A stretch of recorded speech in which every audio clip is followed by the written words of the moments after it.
انسان کے بدن میں اللہ نے نسوں کا ایک سسٹم یہ جاری کر دیا کہ وہ بدن کے اندر نہر کا کام دے رہی ہے. بدن کے اندر اللہ نے اس دنیا کے اندر ایک بھوکمپ بنایا. زلزلہ آتا ہے دنیا کے اندر. جب زلزلہ آتا ہے تو زلزلہ آنے کے بعد تمام بہت سارے نقصان ہو جاتے ہیں. زلزلہ آنے کے بعد شہر کے شہر ختم ہو جاتے ہیں. انسان کے بدن میں بھی زلزلہ آتا ہے. جب زلزلہ آتا ہے، جب انسان کو چھینک آتی ہے تو وہ انسان کے بدن کا زلزلہ ہے.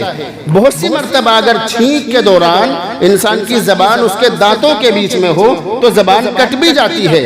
اگر انسان کا بدن مڑا ہوا ہو تو کسی بھی نس پر کچھ بھی اثر پڑ سکتا ہے. اسی وجہ سے حکم یہ ہے کہ اگر تمہیں چھینک آ جائے تو چھینک آنے کے بعد میں الحمدللہ کہو. یعنی تمام تعریفیں اس اللہ کے لیے ہیں کہ جس نے چھینک آنے کے بعد بدن کے اندر زلزلہ آنے کے بعد اللہ نے مجھے تمام بیماریوں سے اور پریشانیوں سے بچا کر رکھا ہے اور محفوظ رکھا ہے. تو چھینک آنے کے بعد میں اس طرح سے کہنا چاہیے. تو انسان کے بدن کے اندر وہ تمام چیزیں موجود ہیں جو اس دنیا کے اندر موجود ہیں. اگر میں تمام چیزیں بتلانے لگوں تو سارا کا سارا وقت اسی میں ختم ہو جائے گا. اس لیے اس بات کو یہیں پر روک کر میں آپ کو جہاں سے لے کر چلا تھا وہ بات یہ تھی کہ لوگ یہ کہتے ہیں کہ دین مشکل ہے، ہمارا مذہب مشکل مذہب ہے. ہمارا جو مذہب ہے اس مذہب کے مسئلے اور اس مذہب کی باتیں بال سے زیادہ باریک ہیں. یہ بات لوگ کہتے ہیں. کتابوں کے اندر لکھا ہے کہ ایسی باتیں وہ لوگ کرتے ہیں کہ جن کی فطرت خراب ہے، جو مذہب اسلام پر عمل کرنا ہی نہیں چاہتے.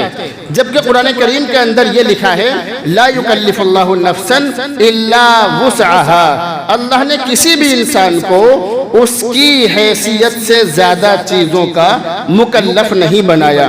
کسی بھی انسان پر اتنا بوجھ نہیں ڈالا ہے کہ جس کو وہ ادا نہ کر سکے. کسی بھی انسان پر اتنا بوجھ نہیں ڈالا. جو لوگ یہ کہتے ہیں کہ مذہب اسلام مشکل ہے وہ لوگ مذہب اسلام پر عمل کرنا نہیں چاہتے ہیں، اس لیے مشکل بتلاتے ہیں. جبکہ مذہب اسلام تو بہت آسان مذہب ہے. سب سے پہلے ہم نماز کو ہی لے رہے ہیں. سب سے پہلے ہم نماز کا ذکر کرتے ہیں کہ نماز وہ عبادت ہے کہ جو انسان پر بالغ ہونے کے بعد فرض ہوتی ہے. بالغ ہونے سے پہلے اگر انسان ایک بھی نماز نہ پڑھے تو وہ گناہگار نہیں ہوگا، لیکن بالغ ہونے کے بعد اس پر نماز روزہ فرض ہو جاتی ہیں. انسان کے لیے اللہ نے پیدا ہونے سے لے کر بالغ ہونے تک یہ جو ہوش آنے کے بعد، یعنی انسان کو بچے کو تقریباً 4-5 سال کی عمر میں ہوش آ جاتا ہے، تو ہوش آنے کے بعد تقریباً 10-11 سال پھر بھی اس کے پاس میں رہتے ہیں بالغ ہونے تک. 10-11 سال اللہ نے اسے اس لیے دیے ہیں کہ دین کے جو موٹے موٹے احکام ہیں، جو دین کی موٹی موٹی باتیں ہیں، وہ بالغ ہونے تک ان چیزوں کو سیکھ لے. نماز، روزہ، زکوٰۃ، حج، توحید، یہ جتنی بھی چیزیں ہیں یہ تمام چیزیں انسان پر بالغ ہونے کے بعد فرض ہوتی ہیں. سب میں نے بہن کی زیادہ طبیعت خراب ہے 1 مہینے سے. ٹھیک. تو یہ جو جتنی بھی چیزیں ہیں یہ تمام چیزیں انسان پر بالغ ہونے کے بعد فرض ہوتی ہیں. اللہ نے انسان کو اتنا وقت دیا ہے کہ وہ بالغ ہونے تک ان تمام چیزوں کو سیکھ لے. اللہ نے کسی بھی انسان پر اس کی حیثیت سے زیادہ بوجھ نہیں ڈالا ہے. تو بتلانے کا مقصد یہ ہے کہ انسان پر بالغ ہونے کے بعد نماز فرض ہو رہی ہے اور بالغ ہونے کے بعد اس کو یہ حکم دیا جا رہا ہے کہ تو اب نماز پڑھے گا، نماز نہیں چھوڑے گا. بالغ ہونے سے پہلے اس نے جو نمازیں چھوڑی ہیں کوئی بات نہیں ہے، چھوڑ سکتا ہے. لیکن چھوڑ سکتا ہے کہ مطلب یہ نہیں ہے کہ بالکل ہی نہ پڑھے، بلکہ میرے بتلانے کا مقصد یہ کہ دین میں اس کی پکڑ نہیں ہے. آدمی کی پکڑ نہیں ہوگی کہ تو نے بالغ ہونے سے پہلے نمازیں کیوں نہیں پڑھی، اس کی پکڑ نہیں ہوگی. میں آج جو آپ کو بتلا رہا ہوں، آپ کسی بھی بات کا ایک رخ مت دیکھا کرو. آج میں صرف یہ بتلانا میرا مقصد ہے کہ دین آسان ہے یا مشکل. تو دین کتنا آسان ہے صرف وہی چیزیں آپ کو بتلا رہا ہوں. نماز کے بارے میں حکم یہ ہے کہ آدمی کو نماز پڑھنی چاہیے 5 وقت کی. لیکن اگر آدمی کے اندر کھڑے ہو کر نماز پڑھنے کی ہمت نہیں ہے تو بیٹھ کر پڑھ لے. بیٹھ کر نہیں پڑھ سکتا لیٹ کر پڑھ لے، لیٹ کر نہیں پڑھ سکتا اشارے سے پڑھ لے، اگر ہاتھ پاؤں کے اشارے سے بھی نہیں پڑھ سکتا تو آنکھوں کے اشارے سے پڑھ لے، لیکن اشارے سے نماز پڑھے گا۔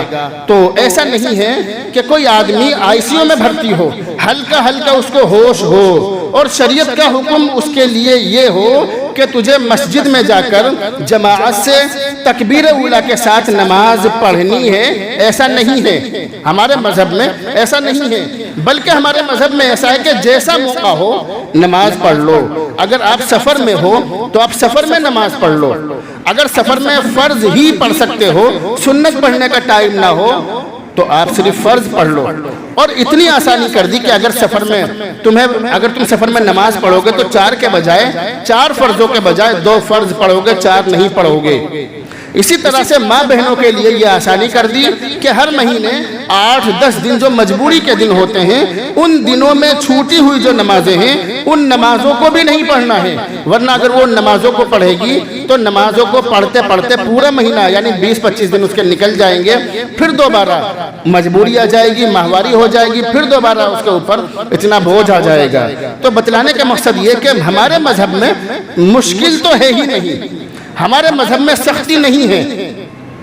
قرآن کریم کے اندر لکھا ہے لا اکراہ فی الدین، دین میں زبردستی نہیں ہے، یعنی دین کو قبول کرانے میں، دین کو قبول کرانے میں زبردستی نہیں ہے۔ تو بہرحال بتلانے کا مقصد یہ کہ نماز کا جو معاملہ ہے، نماز میں ہر موقع پر آسانی ہی آسانی ہے۔ کوئی آدمی سفر میں ہو یا کوئی آدمی بہت زیادہ بیمار ہو، اس کے لیے یہ ضروری نہیں ہے کہ وہ مسجد ہی میں جائے، یہ اس کے لیے ضروری نہیں ہے۔ تو اب جو لوگ یہ کہتے ہیں کہ دین کے مسئلے بال سے زیادہ باریک ہیں، ان لوگوں کو دین کا پتہ ہی نہیں ہے۔ جتنا آسان پوری دنیا کے اندر ہمارا مذہب ہے، ہمارا دین ہے، اتنا آسان کوئی دین ہی نہیں ہے پوری دنیا کے اندر۔ کسی بھی دھرم کو آپ پڑھ لو، کسی بھی دھرم کا مطالعہ کر لو، جتنا آسان ہمارا مذہب ہے اتنا آسان کوئی مذہب نہیں ہے، کوئی بھی مذہب نہیں ہے۔ لیکن ہمارے مسلمانوں کو یہ دین بہت زیادہ مشکل لگتا ہے، اور مشکل اس لیے لگتا ہے کہ ہم اس کو مشکل خود بنا رہے ہیں، ورنہ مذہب اسلام تو بہت زیادہ آسان ہے، بہت زیادہ آسان ہے۔ تو میں نے آپ کو نماز کی مثال دی ہے کہ نماز کے بارے میں حکم یہ ہے کہ جیسا آپ کا موقع ہو ایسا پڑھ لو۔ اب بہت سارے آدمی مسجدوں میں آتے ہیں، ہماری جو مسجد ہیں ان میں لوگ آتے ہیں، ان کے اندر کھڑے ہونے کی ہمت نہیں ہوتی ہے، وہ بیچارے بیٹھ کر نماز پڑھتے ہیں۔ تو ایسا نہیں ہے کہ کھڑے ہو کر ہی پڑھو، نہیں، کوئی بات نہیں، بیٹھ کر پڑھنی بیٹھ کر پڑھ لو، بیٹھ بھی نہیں سکتے لیٹ کے پڑھ لو، جیسا موقع ہو پڑھو۔ بتلانے کا مقصد یہ ہے کہ جس کے اندر بیٹھ کر پڑھنے کی ہمت نہ ہو، شریعت کا حکم اس کے لیے یہ نہیں ہے کہ تمہیں بیٹھ کر ہی پڑھنی ہے، ایسا نہیں ہے۔ تو جنہیں نیند آ رہی ہے نیند سے باہر نکلیں، ٹھیک ہے، سحری کا وقت نہیں ہے، جمعہ کا وقت ہے، اس لیے نیند سے باہر نکلیں۔ دوسری چیز ہے روزہ۔ روزہ جو ہے، روزہ وہ چیز ہے کہ پوری سال فرض نہیں ہے، روزہ پوری سال فرض نہیں ہے، بلکہ صرف مہینے میں، سال میں 1 مہینے کے روزے فرض ہیں۔ اگر اللہ کی طرف سے یہ حکم ہوتا، ہاں میں نماز کے بارے میں بتلا رہا تھا کہ نماز بھی صرف 5 وقت کی فرض ہے، ایسا نہیں ہے کہ 24 گھنٹے نماز پڑھتے رہو، ایسا بھی نہیں ہے۔ 1.5-2 گھنٹے کی نماز ہے 24 گھنٹے میں، باقی جو آپ کے پاس میں 22-23 گھنٹے سارے کے سارے اپنے کام میں لگاؤ۔ یہ کوئی ضروری نہیں کہ آپ مسجد میں پڑھے رہو، لیکن اللہ کے بندوں کم سے کم نماز تو ہمیں پڑھنی ہی پڑے گی۔ روزے 1 مہینے کے فرض ہیں، اگر اللہ کا حکم یہ ہوتا کہ پوری سال رکھنے تو بھی رکھنے پڑتے، لیکن صرف 1 مہینے کے فرض ہیں۔ اس کے بارے میں بھی حکم یہ کہ سحری دیر سے کھاؤ، سحری دیر سے کھاؤ اور افطار جلدی کرو، تاکہ اس کے بیچ کا جو وقت ہے اس میں تمہیں زیادہ پریشانی نہ ہو۔ سحری آخری وقت میں کھاؤ، افطار پہلے اول وقت میں کرو، تاکہ جلدی سے جلدی تم روزے سے فارغ ہو جاؤ۔ اس کے اندر بھی حکم یہ ہے کہ جو آدمی سفر میں ہو اس کے لیے بھی روزے رکھنا ضروری نہیں ہے، وہ چاہے تو بعد میں آ کر قضا کر سکتا ہے، عید کے بعد میں۔ کتنی آسانی ہے۔ جو ہماری ماں بہنیں جنہیں MC ہو جاتی ہے، ماہواری ہو جاتی ہے، وہ بھی روزے نہیں رکھیں گی، وہ بھی عید کے بعد میں رکھیں گی۔ بہت سے آدمی اتنے زیادہ بیمار ہو جاتے ہیں کہ ان کے اندر روزہ رکھنے کی ہمت ہی نہیں ہوتی ہے، ایسے لوگوں کے لیے حکم یہ ہے کہ وہ عید کے بعد میں روزہ رکھیں گے۔ اسی طرح سے اگر کوئی عورت اتنی زیادہ یعنی کسی عورت کا چھوٹا بچہ ہے بار بار دودھ پیتا ہے اور اس کے دودھ پینے کی وجہ سے عورت کو اتنا زیادہ روزہ لگتا ہے کہ اس کی جان چلے جانے کا خطرہ ہے، اس کے لیے بھی روزہ چھوڑنے کی اجازت ہے، وہ ان روزوں کی قضا عید کے بعد کرے گی۔ تو ہمارا مذہب مشکل نہیں ہے، ہمارا مذہب بالکل آسان ہے۔ لوگوں نے اسے مشکل بنا لیا، ہم لوگوں نے اسے مشکل بنا لیا۔ میں آپ کو وہ باتیں بتلا رہا ہوں کہ جو ہمارے مذہب کے اندر بالکل آسان ہیں، مگر لوگوں نے ان چیزوں کو مشکل بنا لیا ہے، وہ چیزیں مشکل نہیں ہیں۔ اسی طرح سے بہت سے آدمی اتنے بیمار ہوتے ہیں کہ ان کے صحیح اور تندرست ہونے کی امید ہی نہیں ہے۔ ایسے ہی بہت سے آدمی اتنے زیادہ بوڑھے ہو جاتے ہیں کہ بوڑھے ہونے کے بعد تو جوان ہونے کی امید ہی نہیں ہے۔ ان دو طرح کے لوگوں کے لیے، جو آدمی بہت زیادہ بوڑھا ہو گیا ہو یا اتنا زیادہ بیمار ہو کہ صحیح ہونے کی امید نہ ہو، ان دونوں لوگوں کے لیے حکم یہ ہے کہ وہ اپنے روزوں کا فدیہ ادا کریں گے۔ رمضان کے مہینے میں بہت سارے شوگر کے مریض اور اسی طرح کے مریض میرے پاس میں آ رہے تھے اور مسئلے معلوم کر رہے تھے کہ ہماری والدہ بیمار ہے، ہمارے والد بیمار ہیں، ان کے روزوں کا فدیہ کتنا ادا کریں۔